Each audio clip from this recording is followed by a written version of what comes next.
Hey there, how you doing? Today, I think we can talk about dating and vulnerability. What do you think?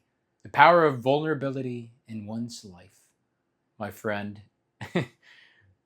um, I don't know if you felt that sometimes, but then it's like this voice that wants to like keep you guarded or protected somehow, and it's like, don't say that much, don't say that much.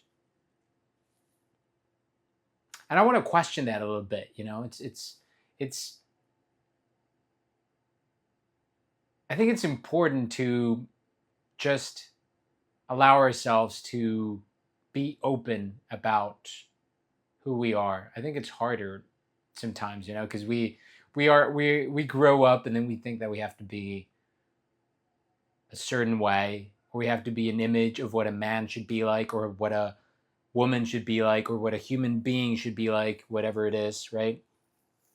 And we get that from like the movies or stories or our family.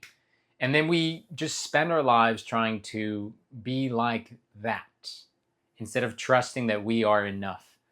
And I don't know, for the past months, especially in acting training, in auditions, and in dating, I've noticed that whenever I'm having fun and playing and allowing myself to just be silly, that's kind of how I am in everyday life. I'm kind of like a silly boy.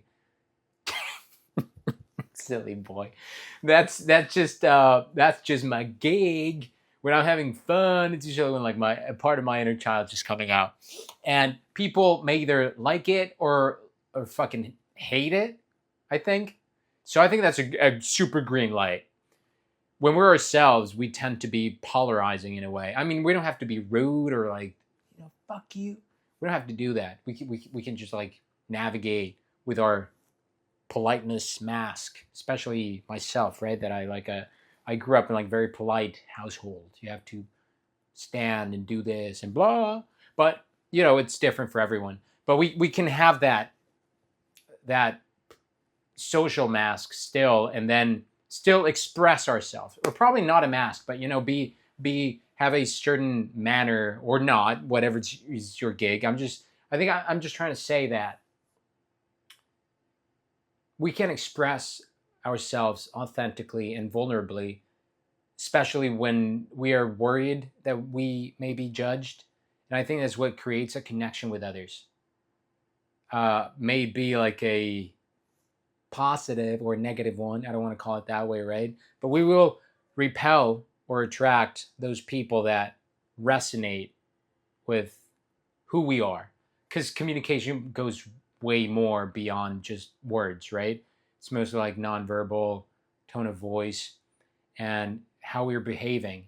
So when we're authentic to that, we can feel proud of ourselves, and we can play that inner game, right? We're learning about ourselves. We're discovering what we like, uh, who we want to be spending time with, what we want to be doing, instead of creating an alternate reality where everyone will like us and will be adored, or we will have a certain position, or we will look good, which can be so draining, because you're setting up a facade that is not actually your true essence. And I think that's when we are at peace, and when we are working on a inner to outer outlook on life, when we foster what we are naturally drawn to, our curiosity, our tastes, our values. I think that it starts with that. When we have clear values of who we are, and then that's a tricky one, right? Because you could say, Alexis, then I thought like we were, it comes, why do I have to like choose my values and then see who I want to be? I don't know. That's a great question. That's a great question, actually. I think that that comes from like an authentic expression. It's like, okay, I can plan, but not planning from someone else's game or idea of who I should be, but rather from my authentic love of life. And then I can plan that in the present, and then let go of it, because it may change, right?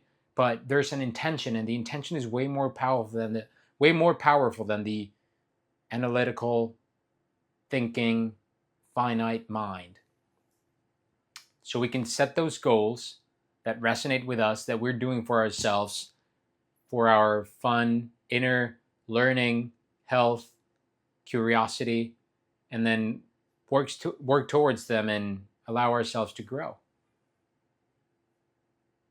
And that's I drifted away from like dating a little bit, but when we're doing that, when we're dating, it's just my personal experience, right?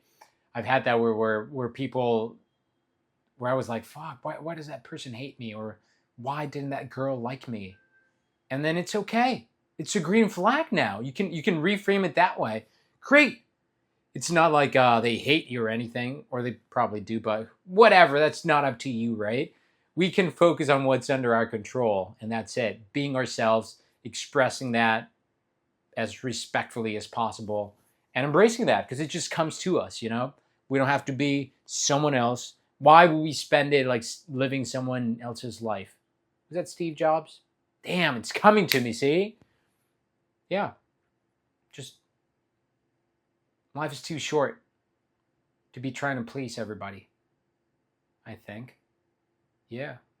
So let's just do that, especially in dating. Let's let go of all that conditioning of you have to be doing this, you have to be doing that. And it may be hard because we learn that, right? Very young. But it's a practice. And if we make that a practice of loving, you know, I think that's important in dating. Coming to give, coming to have fun, and coming to play and discover. We never know what's going to happen, right?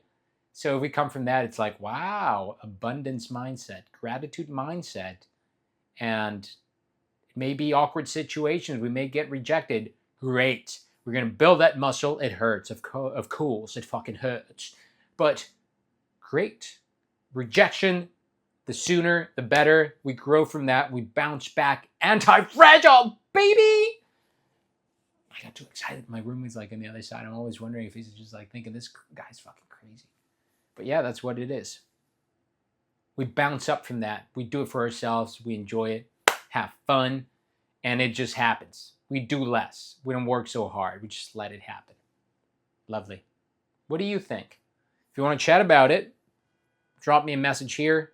There's my info, Instagram, email. Thank you for watching this. Thank you for joining me. And if you like the channel, why don't you subscribe? Have a good one.